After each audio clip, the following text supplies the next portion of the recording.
Akkam jirtu kun Amiroo Fiilmiidha. Har'as viidiyoo bareedaa qabadhee dhufeera. Har'a Like kan jedhu fiilmii saayinsawaa ta'e 2019 kan gadhiifame isiniif qabadhee dhufeera. Akka ittiin bohaartan shakkii hin qabu. Viidiyoo kanas like godhaa amma dhumaatti akka na waliin turtan sin affeereera. Fiilmiin kun yeroo jalqabu Soofii fi Jeemsi kan jedhaman namoota reefu ol fuudhanidha. Gaa'ela isaaniitiin gammadaa ta'anii utuu haasa'aa jiranuu agarsiisa. Mana jijjiiraniis appaartimentii haaraatti galaa turanii. Jeemsi dhaabbata Tiraastifand jedhamu dhaabbata abbaa isaa keessa hoogganummaadhaan hojjeta. Guyyaa tokko Jeemsiif maatii isaarraa bilbilamee fi abbaan isaa akka du'e itti himama. Jeemsi dhaabbata abbaa isaa dhaadhee bakka abbaa isaa bu'ee bulchuu jalqaba. Soofiif Jeemsis mana jijjiirratanii mana haaraa laga daariidhaa bitanii itti galuuf murteessu. Jireenya isaaniis akka haaraatti eegalu. Mana isaaniittis hojjettoota baay'ee qacaru. Soofiin hojii hin qabdu. Yeroo baay'ee mana keessatti dabarsiti. Akka carraa ta'e Soofiin jireenya mi'aa kanaan hin jaallanne. Sababni isaas yaadni ishee hojjettoota malee abbaa manaa ishee waliin qofa jiraachuu barbaaddi. Yaada ishee kanas Jeemsitti himti. Dhimmicha irratti xiqqoo wal dhabanii yaada Soofiitiin walii galanii kiisiingii gochuu jalqabu. Guyyaa itti aanus Jeemsi bakka hojiitti walga'ii irra ture. Soofii irraa bilbilli bilbilamee fi Soofiinis maashiniin marga muru akka dide itti himti. Akka sirreessuufis gaafatti innis galgala galee sirreesseef. Soofiin hojii dhabuu ishee fi hojjetaa manaa waliin wal dhabdee yeroo hunda Jeemsiif bilbiltee wal dhabu. Dhumarrattis Juuliyaa nama jedhamu nama roobootii aartifishaalii intelligensii gurguru waliin wal baru.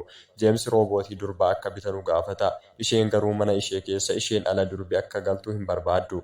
Heenerii kan jedhamu roobootii dhiiraa bituuf walii galu. Heeneriin mana keessatti waan ajajame sirriitti raawwata. Akka ajaja isaaniittis yeroo hunda ganama ka'uun ciree hojjeta. Itti aansuunis marga boroo jiru kunuunsa. Guyyaa tokko Heeneriin utuu kutaa Soofii qulqulleessu utuu isheen uffata jijjiirrattu arge. Isheenis gochi kun ishee dhibee akka inni ba'u itti himti. Soofiin Jeemsiif bilbiltee ammas gocha Heeneriitiin wal dhabuu eegalu. Ittuma kanatti jiru Jeemsi yeroo baay'ee hojiin gatii dabarsuuf Soofiitti qobummaan itti dhaga'ama.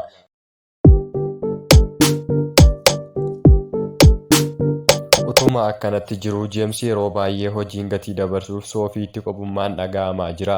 Isheenis qobummaan akka ittiin dhaga'amneef yeroo baay'ee Heenerii wajjin ta'uun dabarsiti. Heeneriitti miirri addaa itti dhaga'amaa dhufa. Isheenis Heeneriidhaaf kitaaba miira namaa ibsu itti kennitee akka inni dubbisu ajajji.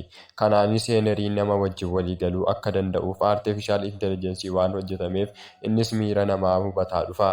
Soofiin mooraa isaanii ala sagalee dhageessee hirriba irraa kaatee ala baatee ilaalti.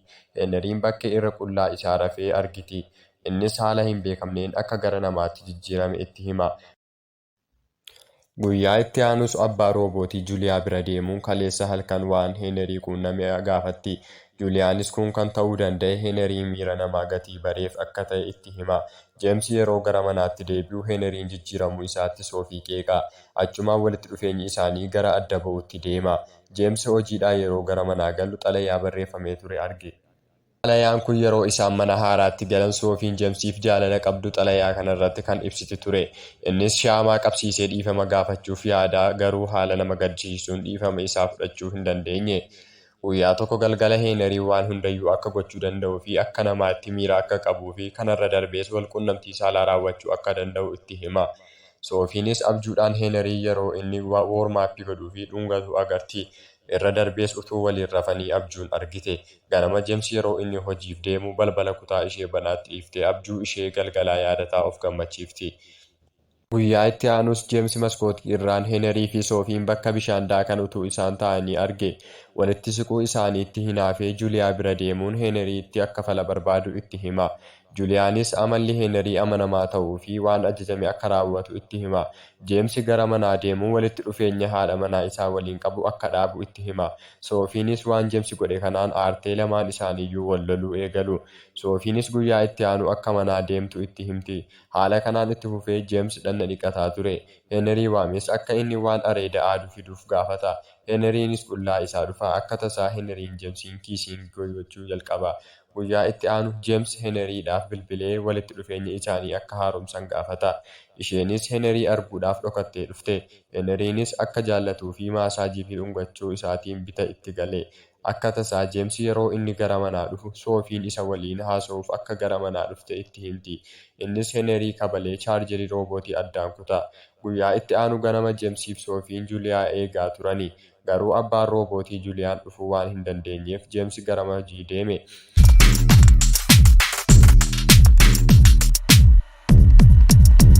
Guyyaa kana Heeneriin hirriba irra ture ka'a.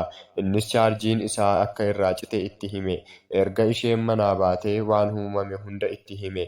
Turtii boodas Juuliyaan gara mana isaanii dhufa. Soofiin garuu Jeemsiin arguuf ariifataa gara waajjiraa deemti. Juuliyaanis gara mana isaanii yeroo seenu Heeneriin Daawitii fuuldura dhaabbatee ture. Waamee akka inni kutaa isaa galee ciisu itti hima. Garuu Heeneriin Juuliyaadhaaf ajajamuu dide. Kun ta'ee utuu jiruu Jeemsii fi Soofii waan godhaniin biiroo keessa taa'anii gaabbaa jiru. Lamaan isaaniiyyuu waan godhan himanii dhiifama wal gaafatanii gara mana isaaniitti yeroo deebi'anu Heenerii qullaa isaa argu. Heeneriinis nama ta'uu isaa akka hubate itti hime. Juuliyaanis roobootiidha jedhee kan inni gurguru sammuu namaa irraa kan akka hojjetame barani. Kanaanis Juuliyaan Heenerii daa'imummaa isaatiin gara bakka turtii geessee miidhaa guddaa akka irraan ga'e beekamaadha. Juuliyaanis roobootii hunda akka isaan akka roobootiitti of amanan godhee ture. Jeemsii fi Soofiin FIB 2 waliin Juuliyaa qabuuf gara mana isaa deemu. Juuliyaanis poolisoota meeshaadhaan ajjeesa. Jeemsitti dhukaasuuf jennaan Heeneriin booddeedhaan dhahee meeshaa inni qabee jiru harkaa fuudhee ajjeesa. Achumaan Heeneriinis cuubee guddaadhaan of ajjeesa.